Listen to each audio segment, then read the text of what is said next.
Some people will cut you off empilweni zabo so fast that now unga understand ukuthi kahle kahle kwenzakaleni lana, and they disappear empilweni yakho ungazange uthole even a reason yokuthi what did you do. Never ever find yourself to be chasing after those people.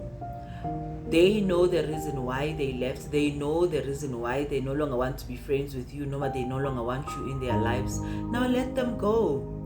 But isikhathi esiningi those type of people always come back because bayakwazi ukuthi wena you always take them back, you always welcome them back empilweni yakho. When they feel ukuthi now the friendship is good enough ukuthi bona bangayilungisa, they'll just run back to you. May you decide today ukuthi you're no longer gonna chase after labo bantu labo. They must know ukuthi awuyona into yokudlalela kuyona. They cannot just go in and out of your life, and when it suits them they just run back as if nothing ever happened.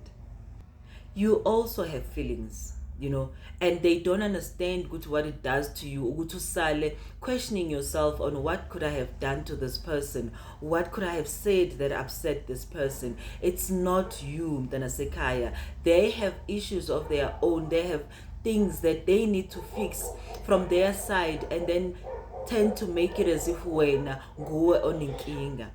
Isikhathi esiningi kuyenzeka ukuthi uyithole kuba i-trend yokuthi most people treat you in that manner.